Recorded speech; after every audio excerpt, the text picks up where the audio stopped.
Thank you for joining Wars of the Roses. As we continue with part 23, The Rite of Intrusting and the Symbolism of Light, from the Symbolism of Freemasonry by Albert G. Mackey. Chapter 22, The Rite of Intrusting and the Symbolism of Light. The Rite of Intrusting, to which we are now to direct our attention, will supply us with many important and interesting symbols. There is an important period in the ceremony of Masonic initiation when the candidate is about to receive a full communication of the mysteries through which he has passed, and to which the trials and labors which he has undergone can only entitle him.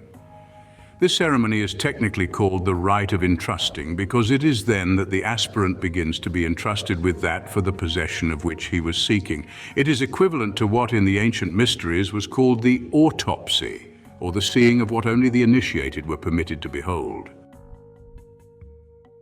Dr. Oliver, referring to the 12 grand points in Masonry which formed a part of the Old English lectures, says, "When the candidate was entrusted, he represented Asher, for he was then presented with the glorious fruit of Masonic knowledge, as Asher was represented by fatness and royal dainties." From the Greek autopsia, signifying a seeing with one's own eyes. The candidate, who had previously been called a mystis, or a blind man, from mio, to shut the eyes, began at this point to change his title to that of an epopt, or an eyewitness. This rite of entrusting is, of course, divided into several parts or periods. For the apparita, or secret things of Masonry, are not to be given at once, but in gradual progression. It begins, however, with the communication of light, which, although but a preparation for the development of the mysteries which are to follow, must be considered as one of the most important symbols in the whole science of Masonic symbolism. So important indeed is it, and so much does it pervade with its influence and its relations the whole Masonic system, that Freemasonry itself anciently received, among other appellations, that of lux, or light, to signify that it is to be regarded as that sublime doctrine of divine truth, by which the path of him who has attained it is to be illuminated in his pilgrimage of life. The Hebrew cosmogonist commences his description of the creation by the declaration that God said, "Let there be light," and there was light, a phrase which, in the more emphatic form that it has received in the original language of "be light," and "light was," is said to have won the praise for its sublimity of the greatest of Grecian critics.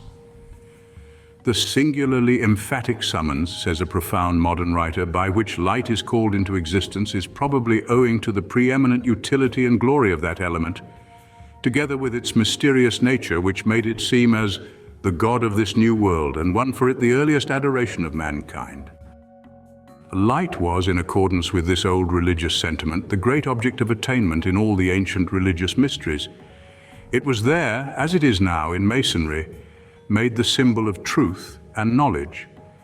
This was always its ancient symbolism, and we must never lose sight of this emblematic meaning when we are considering the nature and signification of Masonic light. When the candidate makes a demand for light, it is not merely for that material light which is to remove a physical darkness. That is only the outward form which conceals the inward symbolism. He craves an intellectual illumination which will dispel the darkness of mental and moral ignorance and bring to his view, as an eyewitness, the sublime truths of religion, philosophy, and science, which it is the great design of Freemasonry to teach. In all the ancient systems, this reverence for light as the symbol of truth was predominant. In the mysteries of every nation, the candidate was made to pass, during his initiation, through scenes of utter darkness, and at length terminated his trials by an admission to the splendidly illuminated cecellum, or sanctuary, where he was said to have attained pure and perfect light, and where he received the necessary instructions which were to invest him with that knowledge of the divine truth which it had been the object of all his labors to gain, and the design of the institution into which he had been initiated to bestow. Light, therefore, became synonymous with truth and knowledge, and darkness with falsehood and ignorance. We shall find this symbolism pervading not only the institutions, but the very languages of antiquity. Thus, among the Hebrews, the word Aur, in the singular, signified light, but in the plural, Urim, it denoted the revelation of the divine will, and the Urim and Thummim, literally the lights and truths, constituted a part of the breastplate whence the high priest obtained oracular responses to the questions which he proposed. And thou shalt put in the breastplate of judgment the Urim and the Thummim. The Egyptian judges also wore breastplates, on which was represented the figure of Ra, the sun, and Temi, the goddess of truth, representing, says Glidden, Ra, or the sun, in a double capacity, physical and intellectual light, and Temi, in a double capacity, justice and truth. There is a peculiarity about the word light in the old Egyptian language, which is well worth consideration in this connection. Among the Egyptians, the hare was the hieroglyphic of eyes that are open, and it was adopted because that timid animal was supposed never to close his organs of vision, being always on the watch for his enemies. The hare was afterwards adopted by the priests as a symbol of the mental illumination or mystic light, which was revealed to the neophytes in the contemplation of divine truth during the progress of their initiation. And hence, according to Champollion, the hare was also the symbol of Osiris, their chief god, thus showing the intimate connection which they believed to exist between the process of initiation into their sacred rites and the contemplation of the divine nature. But the Hebrew word for hare is arnabet. Now this is compounded of the two words eur, light, and nabat, to behold, and therefore the word which in the Egyptian denoted initiation, in the Hebrew signified to behold the light. In two nations so intimately connected in history as the Hebrew and the Egyptian, such a coincidence could not have been accidental. It shows the prevalence of the sentiment at that period that the communication of light was the prominent design of the mysteries, so prominent that the one was made the synonym of the other. We owe this interesting discovery to F. Portal, who has given it in his elaborate work on Egyptian symbols as compared with those of the Hebrews. To those who cannot consult the original work in French, I can safely recommend the excellent translation by my esteemed friend, Brother John W. Simons of New York, and which will be found in the 30th volume of the Universal Masonic Library.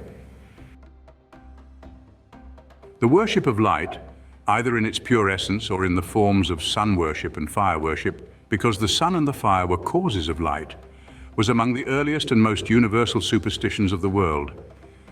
Light was considered as the primordial source of all that was holy and intelligent, and darkness, as its opposite, was viewed as but another name for evil and ignorance. Dr. Beard, in an article on this subject in Kitto's Cyclopedia of Biblical Literature, attributes this view of the divine nature of light, which was entertained by the nations of the East, to the fact that, in that part of the world, light has a clearness and brilliancy, is accompanied by an intensity of heat, and is followed in its influence by a largeness of good, of which the inhabitants of less genial climates have no conception. Light easily and naturally became, in consequence with Orientals, a representative of the highest human good. All the more joyous emotions of the mind, all the pleasing sensations of the frame, all the happy hours of domestic intercourse were described under imagery derived from light. The transition was natural, from earthly to heavenly, from corporeal to spiritual things, and so light came to typify true religion and the felicity which it imparts. But as light not only came from God, but also makes man's way clear before him, so it was employed to signify moral truth, and preeminently that divine system of truth which is set forth in the Bible, from its earliest gleamings onward to the perfect day of the great Sun of Righteousness.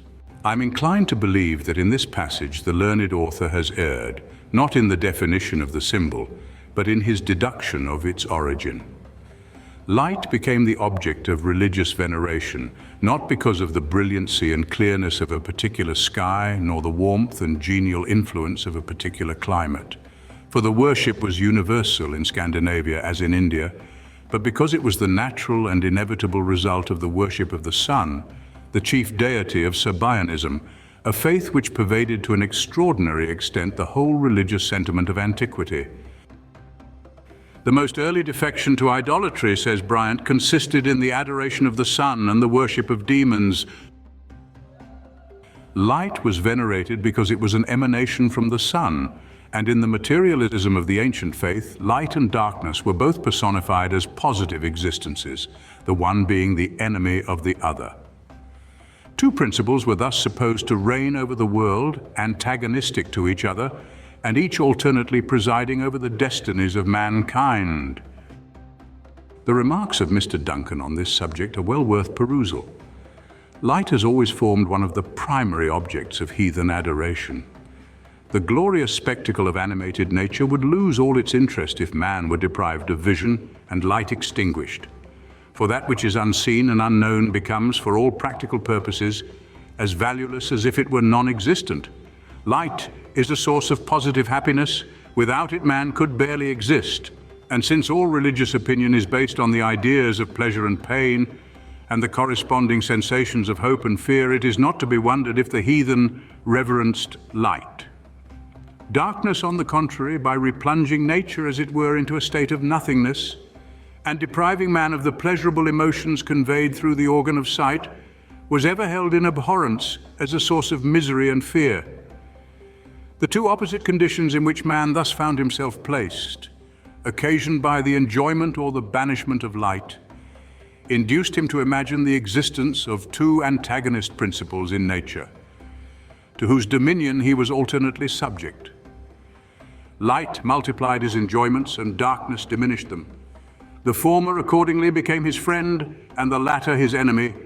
The words light and good and darkness and evil conveyed similar ideas and became, in sacred language, synonymous terms.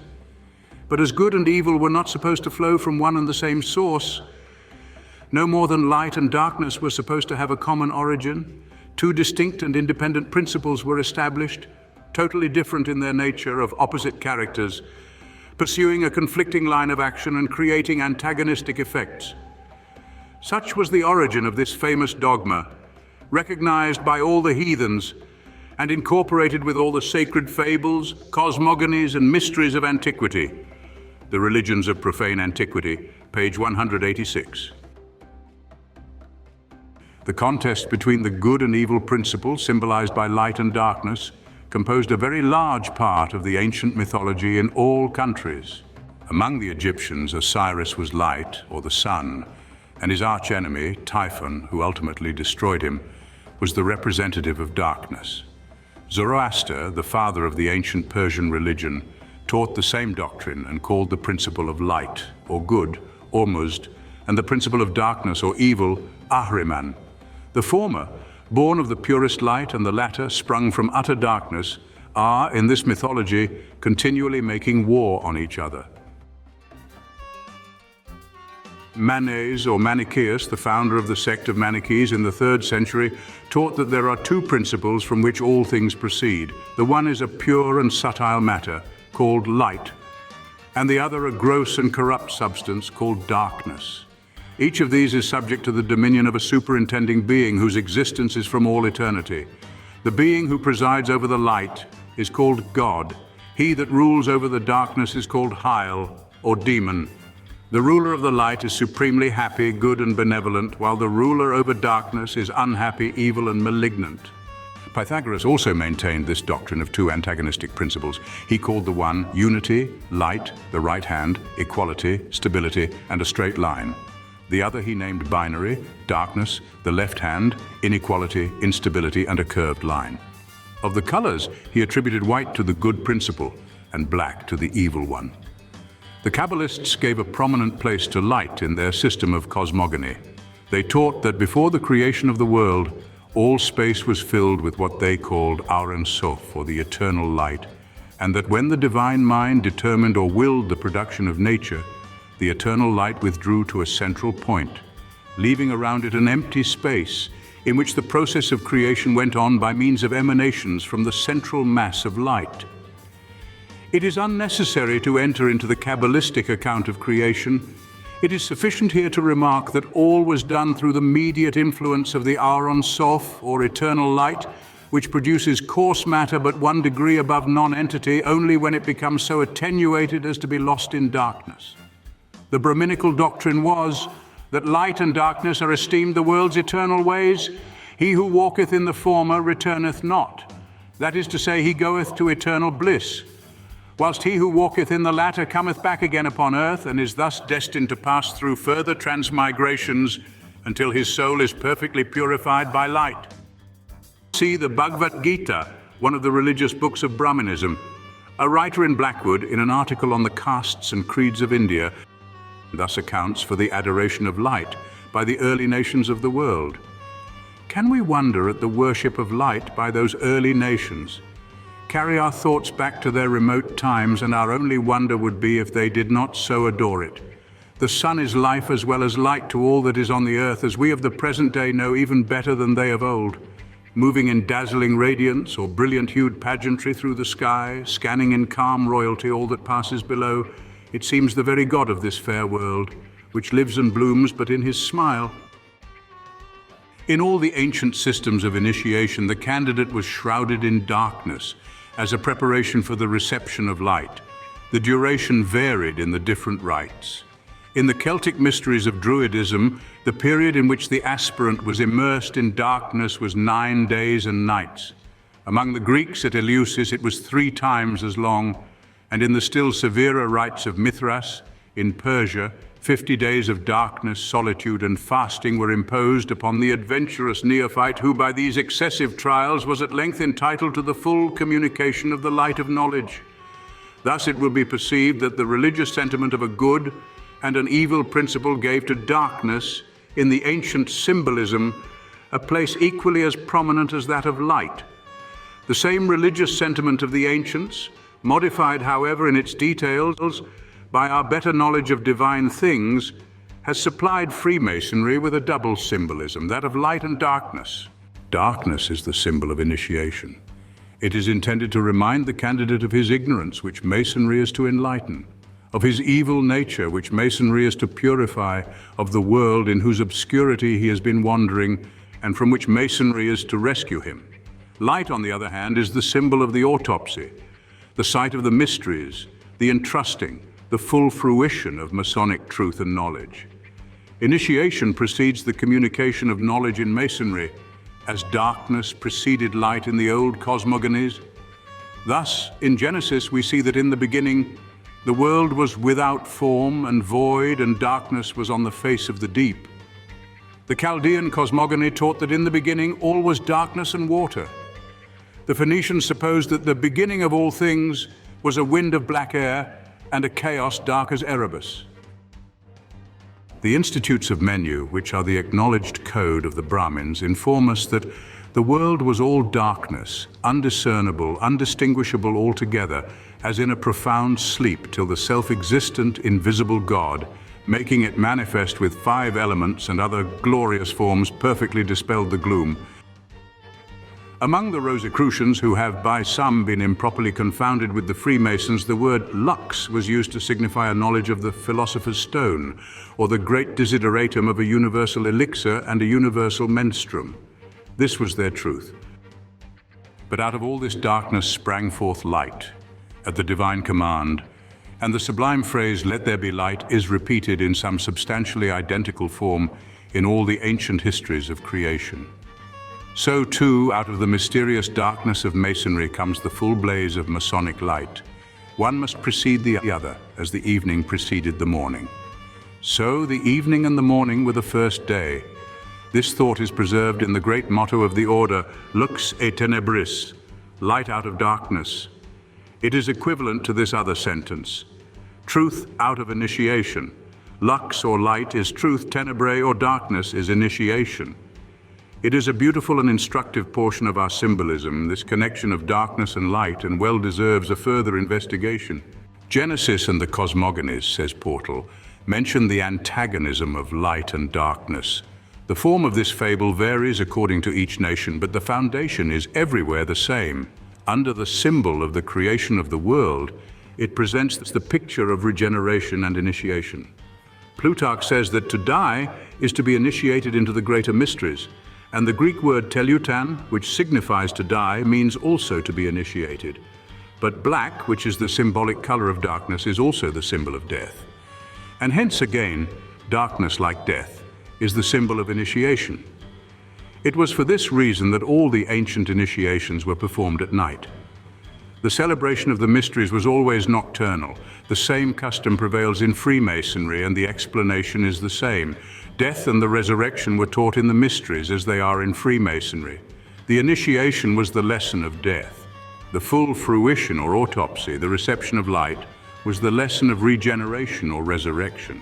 Light is therefore a fundamental symbol in Freemasonry. It is, in fact, the first important symbol that is presented to the neophyte in his instructions, and contains within itself the very essence of speculative masonry, which is nothing more than the contemplation of intellectual light or truth. Freemasonry, having received the name of Lux or light, its disciples have very appropriately been called the Sons of Light. Thus Burns, in his celebrated farewell, "Oft have I met your social band and spent the cheerful festive night, oft honored with supreme command, presided o'er the Sons of Light." Thank you for watching, and please don't forget to share, like, subscribe, and comment, and if you can, please consider donating to Wars of the Roses. Links to PayPal and Patreon are in the description. Thank you so very much.